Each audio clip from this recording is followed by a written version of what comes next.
The offseason is just getting started, and there are some bold predictions that we want to respond to here today on the Locked On NFL Scouting Podcast.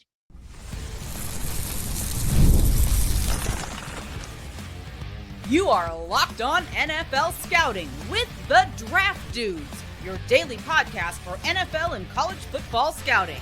Part of the Locked On Podcast Network, your team every day. What's better than this? It's guys being dudes here on the Locked On NFL Scouting Podcast. We're the Draft Dudes. I'm Joe Marino from Locked On Bills. He's Kyle Crabbs from Locked On Dolphins.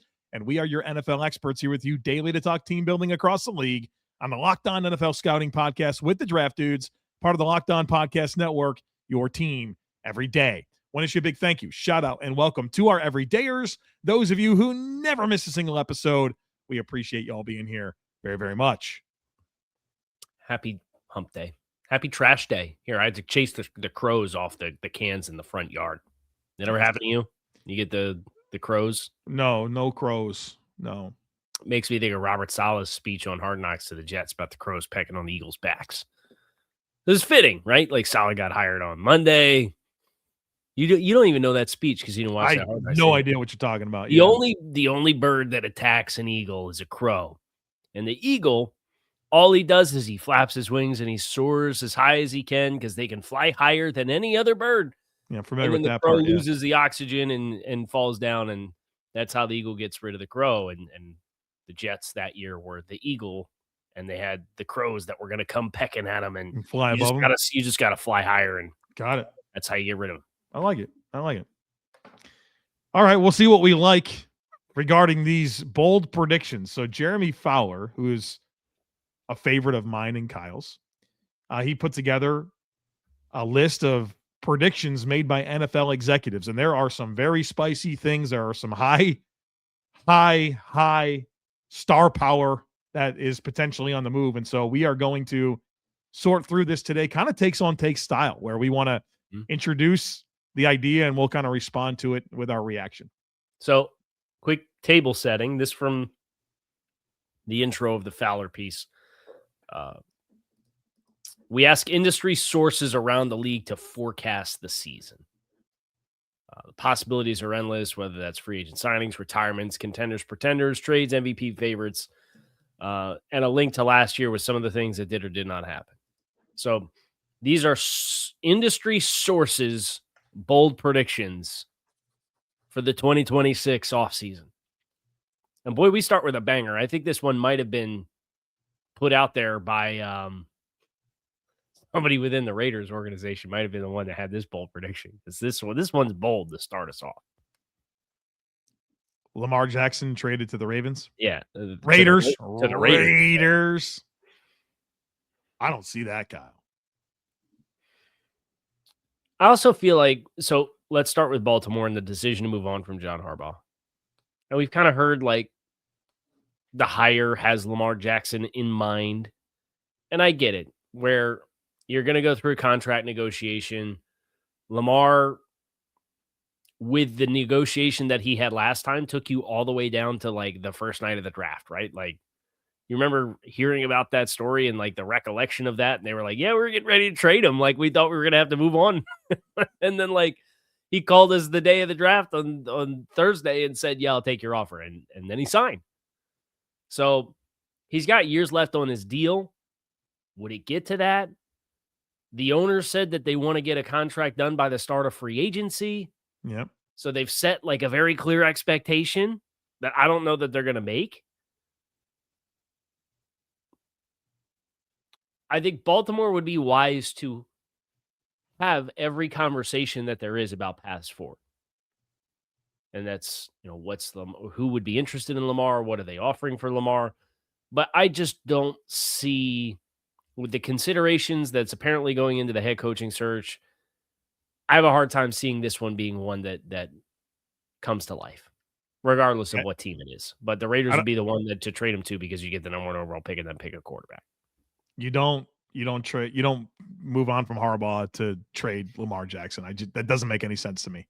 It would make some sense for the Raiders. I mean, you would get a massive infusion to your operation, solve your quarterback problems, but aren't you kind of And then there's that whole thing. Like, are the Raiders truly ready to draft a quarterback? Like, we'll have that conversation, I'm sure, in the coming weeks. But I think this is just not going to happen. I would agree. What about Lamar traded anywhere? I don't think it will happen. Yeah, I don't. Anywhere. Do you think that the number one pick in this draft is enough to get Lamar Jackson? I think you would need another one. Yeah. And then probably some assets, like some other assets, whether that's players or other picks. And I just, the Raiders can say, well, we'll just take the guy on the rookie contract that if we like him, we'll just take him, right? Build up the rest of the team. The Buffalo Bills making a splash with one of these as well. The Philadelphia Eagles trading A.J. Brown to the Buffalo Bills is the next bold prediction, with the commentary from a personnel evaluator saying the Bills have to upgrade at wide receiver. Their best receiver is Khalil Shakir, who's a nice player but not a top guy. Brown is an immediate upgrade, still young, turning 29 in June. For big receivers, is 29 still young for big receivers getting big money? No, this is Alshon Jeffrey, Des Bryant. Yeah, I get nervous about how that thing ages. Petrified how this ages. Yeah. I think there's going to be a lot of pressure on the Bills to do something very significant at wide receiver, obviously. I just don't think it's A.J. Brown. Can we just be honest? A.J. Brown's a weirdo receiver. He falls into the criteria of a weirdo receiver. Do you think the Bills are going to put themselves back in that spot with a guy like A.J. Brown who has a skill set that I'm concerned about how it age? Now, look, I think it's a normal conversation to have, but I'd be surprised if the Bills are the team that brings on A.J. Brown. I'd just be surprised. I would not be surprised if they made a big trade for a receiver, but for it to be this one, I'd be surprised. Okay, so what are the names are out there that have entered into your brain? Because I would agree the skill set with the price, with probably the asking price, given what it's going to do to the Eagles cap and the motivation that Philly would need to do the deal. It's a lot. But is there names you like, names you think of? We know that wide receivers get traded, right? Yes. I think a little bit about DJ Moore with the Bears. Mm-hmm. I don't know. I haven't really thought about that many other possibilities. Well, maybe that's a good content idea for us down the road. What receivers could the Bills trade for? Yeah. We probably do that at every position. Yeah. Trade candidates. But I'd struggle. A.J. Brown just doesn't feel like the guy that the Bills are going to go after. Right idea, wrong player. Sure. But also, who's the head coach and who's the offensive coordinator? You know what I mean? It's a great question. Kind of allows you to figure out a little bit more about what maybe the intent of the team is. All right. We got more to do, including the Falcons' choice at quarterback and maybe a quarterback for the Dolphins. We'll talk about that here next, folks. Be sure to stick with us. Kicking off the year feeling good is the goal, right? And honestly, hydration is the easiest win. When I stay on top of it, my energy, focus, and mood all level up. But let's be real, plain water doesn't always cut it, especially when you're grinding through long days, hitting the gym, or just trying to stay consistent with your health goals. That's where Drip Drop comes in. It's doctor-developed, proven fast hydration that helps your body and mind work better. Think clearer focus, better energy, elevated mood, even that fresh skin glow. I've been using Drip Drop as part of my daily routine, and it's honestly a game changer, not just for workouts, but every single day. And it tastes amazing. I've enjoyed the lemon lime. I like the peach. I like the watermelon. There's a lot of great flavors. In fact, 16 original flavors and 8 zero sugar options to choose from. And those zero sugar options are the ones I like. The peach, the watermelon, the passion fruit. They're really good. So check it out. Drip Drop's science-based backed formula is trusted by firefighters, medical professionals, and over 90% of top college and pro teams because it rehydrates you faster and more effectively than water alone. So right now, Drip Drop is offering our listeners 20% off your first order. So go to dripdrop.com and use promo code LOCKEDONNFL. That's dripdrop.com, promo code LOCKEDONNFL for 20% off. Stock up now at dripdrop.com and use promo code LOCKEDONNFL. What if sports were traded like markets? Now you can put your sports IQ to work in real time with Robinhood Prediction Markets. It's not just you against the house. It's you participating in a live market. You can buy or sell your positions live all game long. Use your sports knowledge in the moments that matter, and Robinhood Prediction Markets changes the game. It's people moving the action. So when momentum shifts, you can move with it. I always knew the game, but never had a dynamic way to apply that knowledge. Now I can take part live in a market powered by people. You're no longer a spectator. You play by play. You decide. Trade every play with Robinhood. Now available across the U.S. Download the Robinhood app now to begin. Futures and cleared swaps. Trades include risk and is not appropriate for everyone. Event contracts are offered by Robinhood Derivatives LLC, a registered futures commission merchant and swap firm.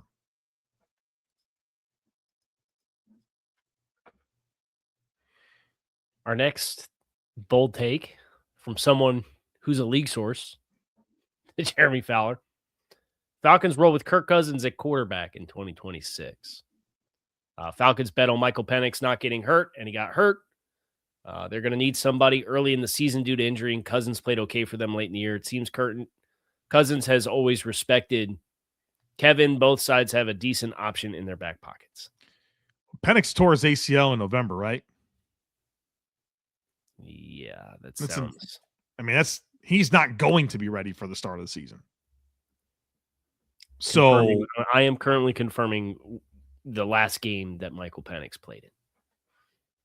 I'm pretty sure it was in November. November 16th. So, well, they will roll with Kirk Cousins, and then I think based on how he performs, you go from there. It could go really well. Do you think this contract gets adjusted? Maybe, and maybe that's something that Kirk Cousins realizes is that never mind. He's due $12.1 million in cash. That's it. Just roll with it. I mean, I think it winds up being a win for Kirk. I mean, we've the experience with Stefanski, the clear opportunity to be the guy, roll with it and see what happens. I think this is something I kind of expect to happen. So, I'm sure that they'll maybe add a quarterback at some point in the draft or something, but. So he restructured this contract on January 6th, reduced his 2026 salary from $35 million to $2.1 million, and added the rest of the remaining balance into 2027. So now he went from being owed $70 million the next 2 years to being owed $70 million, or I guess there's roster bonuses on top of that, but in base salary. But instead of it being 35 and 35, it's now 2.1 and 67.9 in 2027. So this was probably viewed at the time as kind of build a runway to reduce his cap hit to allow us to figure out what to do with him. But I would guess with the change in the injury and if they do have a good relationship with Kevin Stefanski, I think this kind of increases the likelihood that Kirk is on, and then they'll just move on and avoid that non-guaranteed $67.9 million base salary in 2027. I think this one's accurate. Yeah. All right. Now the only wild card would be if he restructured that with an expectation that he was going to be moved on from and given a chance to sign somewhere else for different compensation. Maybe he doesn't want that. Maybe he likes Stefanski and the nucleus in place. Right. But what was his expectation for compensation? And was this done to help facilitate it be easier for him to get off the roster versus make it easier to keep him and pay him? I don't know. What are Kirk's priorities? Like he's made a ton of money. What does he want to do? Does he want to play? Does he want to play for Stefanski in Atlanta? Does he want to uproot his family and go somewhere else? Like, it's a lot for him to consider. Yeah, it's an interesting one, but I think this one is the most realistic one thus far by far. This one might not be far off. Malik Willis to the Browns or Dolphins? He's going to the Dolphins, right? He's going to the Dolphins, yeah. Like, I'd be surprised if it was anything other than Malik Willis, the Dolphins. I mean, obviously the need's pretty clear.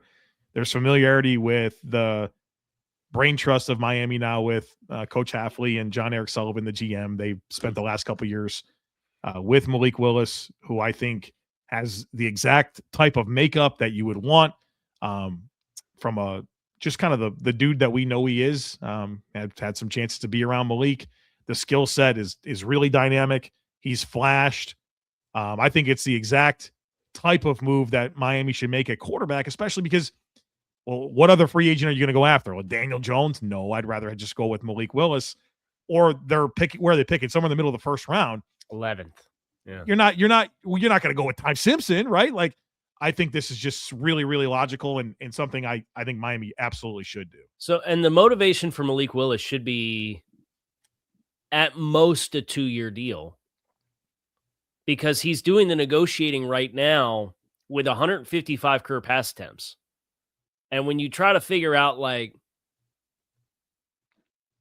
what's the best way to maximize your earnings, you want to bet on yourself, go somewhere and be successful, and then renegotiate quickly, right? Like, you don't want to, if your dollar amount, let's be aggressive and call it, I refuse to call it 30 a year.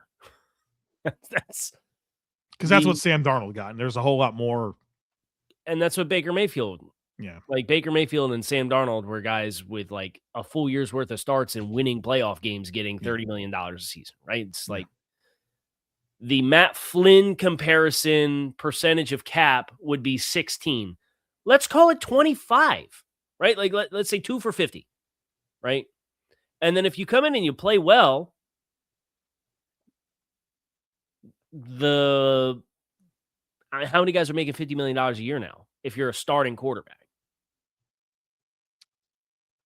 It's almost double digits? Yeah, I would think, yeah.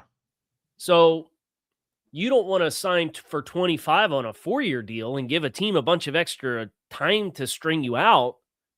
11, by the way. 11. 11. So it is double digits. And then for the Dolphins' perspective, you can give the guarantees this year. You have to do something a little off the wall with your quarterback situation being what it is with Tua Tagovailoa, right? It's a potential get out of jail free. And if he ends up being Matt Flynn, it's a 1-year commitment, probably with the guarantees, and your team's going to be bad and you could draft a guy next year anyway. Right. Like, what's the downside? None. Somebody has to explain the downside to me. I don't know what it is. I think it's the perfect plan for Miami. And I think that Miami's more, I would think Malik Willis would rather go to Miami than Cleveland. I would think. You would think with the familiarity and yeah, it's got to matter. And surely there's probably going to be an offensive coordinator that's brought in that maybe another Vrabel in the division, Joe. What's this? It's not spelled the same way, but there's I think the passing game coordinator in Green Bay is Jason Vrabel. Okay, I'm like, what are you talking about? It's Vrable Vrabel instead of EL Vrabel, but he's the passing game coordinator in Green Bay. Would not be surprised if he's the guy that's tabbed as the offensive coordinator for Jeff Hafley. That's Malik is coming, baby. What numbers is he going to wear? Print the jerseys, right? Get Bradley Chubb out of here and let's give him number 2. There's very likely possibility there, Kyle Crabbs. And the money that you're spending on Bradley Chubb, by the way, could be equivalent to what you would just pay Malik Willis to get the roll of the dice to get out jail free opportunity quarterback. A lot of fingers pointing at the same thing here. Just saying. All right, we got more to do, including Kyle Pitts' future, the George Pickens situation, and who the heck's going to play quarterback for the Jets. We'll do it all here next, folks. Be sure to stick with us. FanDuel is officially in playoff mode every game day during the NFL playoffs. FanDuel is giving customers even more ways to get in on the action, because right now, every NFL playoff game day, FanDuel users get a profit boost pack waiting for them inside the app. Each game day, you'll see a pack loaded with multiple profit boosts, so you can apply those to the bets that you like the most. Make sure you open that profit boost first thing on game day and see what boosts you want to apply. And the boosts are going to let you lean into your game day instincts, whether you're backing momentum, defense, quarterback play, or coaching. And it's going to make every play feel bigger, and the boosts make your bets feel that way too. You make your picks, then apply your profit boosts to go after even bigger payouts while the playoffs are rolling. So visit FanDuel, an official sportsbook partner of the NFL, and grab your profit boost pack every NFL playoff game day. If you've ever hired someone who looked good on paper but wasn't the right fit, you know how important that is. When you want candidates who truly match what you're looking for, you have to trust Indeed sponsored jobs. Hiring, Indeed is all you need. Stop struggling to get your job post seen on other sites. Indeed's sponsored jobs puts your posts at the top of the page and helps you reach the right candidates faster. If I needed to hire someone, I'd go straight to Indeed and be very specific about what I need. Real experience, not just some resume buzzwords. Instead of struggling to get your job post seen, Indeed sponsored jobs helps your listing stand out and reach quality candidates faster. And check it out, because listeners of this show get a $75 sponsored job credit. It's going to help give your job the premium placement it deserves at Indeed.com/LockedOnNFL. Just go to Indeed.com/LockedOnNFL right now and support the show by saying you heard about Indeed on this podcast. Terms and conditions apply. Hiring, do it the right way with Indeed.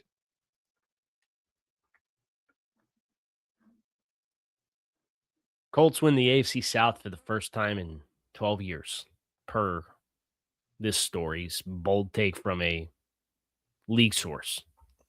They started hot, man, but don't you kind of feel like the Texans and the Jaguars are the two best teams in this division? I do. So I'd be surprised if this happened. And then you have Daniel Jones with a major injury. Like, yeah, what's the answer there? Are you running it back with Daniel Jones? And if you are running it back with Daniel Jones, how do you reconcile the last month of the season before Daniel Jones got hurt and the regression against pressure? And no, thank you. Alec Pierce, are they going to pay Alec Pierce the $26 million annual average that it's going to take to re-sign Alec Pierce? They got some other one. Give that cat the bag, right? Like, yeah, I think so. They got some guys. I mean, the Bills. Yeah. What if you took the Gabe Davis, Keon Coleman archetype of receiver and got somebody who was actually good to play it? Yeah, it'd be good. Hey, are you going to pay? But are you going to pay $26 million for like a specialized player though? You know, can he be a volume guy for you?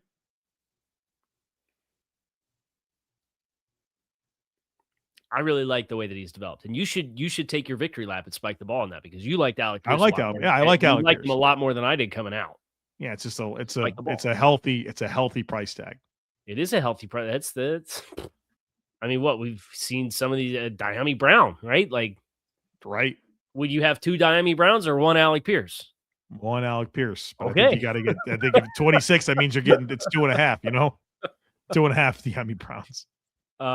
Falcons franchise tag Kyle Pitts. They need to keep him. Kyle Pitts had like the best year that nobody's talking about. And he did a lot of it in line. I think he's going to be great for Stefanski. And the franchise tag, if that's where they go, it's what, 15 million, 16 million? And if you're concerned about the long term, like, okay, buy yourself another year. But Kyle Pitts needs to be playing for Atlanta next year with Stefanski. How much do we talk about the fact that his receiving totals were what they were with Kirk Cousins and not with Michael Penix? Are you saying they were better with Cousins? 82, these are yards. 82, 90, 166, 57, 58. He had 4 of his 5 touchdowns with Kirk Cousins. It's even better. Well, I mean, you've got Michael Penix is right now your franchise quarterback. First round pick going into year 3. Yeah, but nobody that brought him to Atlanta is there anymore. I don't think there's that like burden for these guys. Terry Fontenot, you were a monster. Hey, they were really good at sacking the quarterback this year, man. They really were. The franchise tag is $16.05 million. Yeah, I'd do it. I think at a minimum you do the franchise tag. Yeah, try to work it out long term. And the Falcons have $18 million in cap space right now. I think they'll be fine. I would also franchise tag George Pickens. Yeah, you know what you should not do? Pay George Pickens a long-term contract.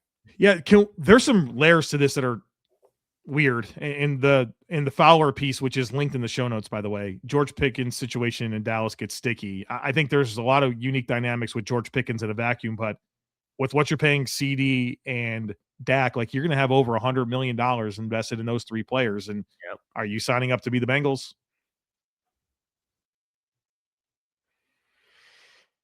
You should aspire to not be the Bengals. Right. So but you should also aspire to have George Pickens, I think. Dang, dude, they got Spot Track has them at minus $32 million in cap space right now. What are you going to do? You got to restructure all these guys down and you got to go for it. Or you got to tag and trade George Pickens. I think the way that it's phrased in the piece is perfect. The situation in Dallas gets sticky. He had a great year. They gave up a little to get him. You got to restructure out Dak. You got to restructure out CD. That's $65 million in base salary that you can kick out. There you go.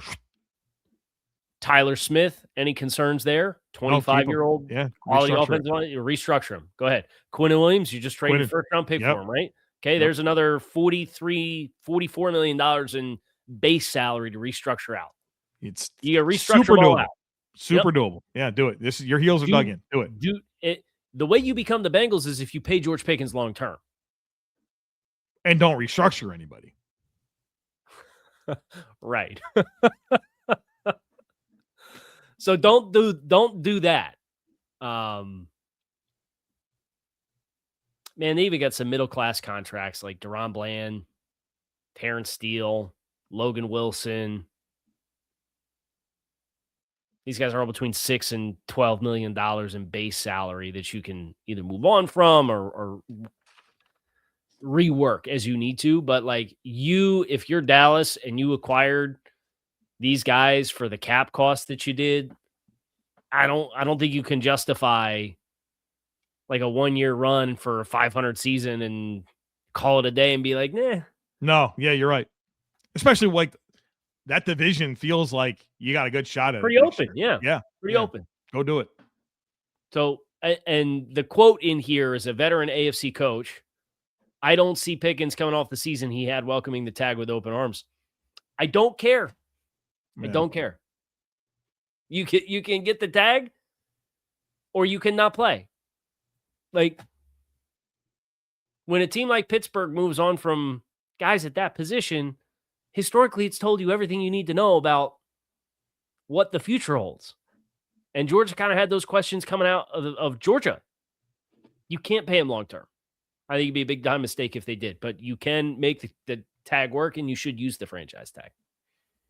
This last one's pretty easy. Geno Smith, Tua Tagovailoa, and Kyler Murray are all made available to the Jets. Of course. Of course they are. So the take here really is that these three guys theoretically all get cut. I think that's a possibility. I think them all being available hurts the likelihood of any of them getting traded. I think it increases the likelihood of them all getting cut. Yeah, you're not falling over yourself for these guys, yeah. Everybody's sitting here in a staring contest on the teams are going to have to eat salary to move them in a trade, but they all have guaranteed salaries that if you wait and let one of these guys get cut, you can sign them for the veteran minimum and do the offset contract language, and you don't have to bid on them. It's just, hey, come play for us for minimum salary because the Raiders or the Dolphins or the Cardinals are paying the money that you were owed if you get cut. I cannot fathom any of them getting traded because they all exist against each other. And all those teams that are trying to move on from those quarterbacks are trying to, in theory, get something for them, but you have to eat the salary to do it. But the other teams are out there as leverage for the teams that are potentially bringing in the player. There's no way. I think there's no way. Might not be a bad year to be Marcus Mariota in free agency. It might not be a bad year to be one of these three guys too. And sure. You just gotta hope your team decides that, yeah, we're not gonna do miracles on player personnel and get something for this player. Let's just move on. Right? Like, let's just move on. Agreed. And for Kyler and Tua in particular, those guys have 2027 guarantees that kick in the first week of the league year in March. Now, for Miami, it's only $3 million. I don't think that's the end of the world. But for Kyler, it's like 17. If he's still on his current contract and you don't terminate it, he's going to have $17 million in salary that guarantees in 2027. You're not going to do that. He's out of there. Yeah, he's out. So, yeah, the Jets can have any of them if they want it. I'll tell you who's probably not going to go back there. It's Geno. Probably not. And the irony is, if he didn't have the scar tissue being there in the first place, I'd probably say he'd be the most attractive one for them to try to get. But he might not have that many options. Like, he might not be a bad spot for him. Really? You're going to go to Cleveland or the Jets or what? I mean, like, what are you going to do? It's not like the people that brought him there and did whatever they did or didn't do to him are there. You know what I would consider if I was, I would be hoping if I was Geno Smith that the Colts want an alternative option for Daniel Jones. Yeah. Like they could bring back Daniel Jones in theory, but like, again, Geno's getting $20-something million from the Raiders no matter what. If he gets cut, he's getting it, which means the new team only has to offer you the minimum salary. So if I'm Geno, I'm hoping the Colts come calling and I could sign on a minimum salary deal there because the Raiders are paying me my guarantees, and I can go play in Indy and be the alternative to Daniel Jones, because I can't imagine that Anthony Richardson's going to get another crack to be the backup, right? Like they were down to Phillip Rivers because Anthony Richardson had some freak injury with an exercise band and missed the last half of the season. Yeah. So if I'm Geno, I'm hoping the Colts come calling. If you're Tua, what are you hoping for if you're Tua? Chance to play. Go to Minnesota? I think Minnesota would make some sense. I think a run-heavy team, some size at wide receiver, maybe let you use your accuracy in Carolina. Maybe.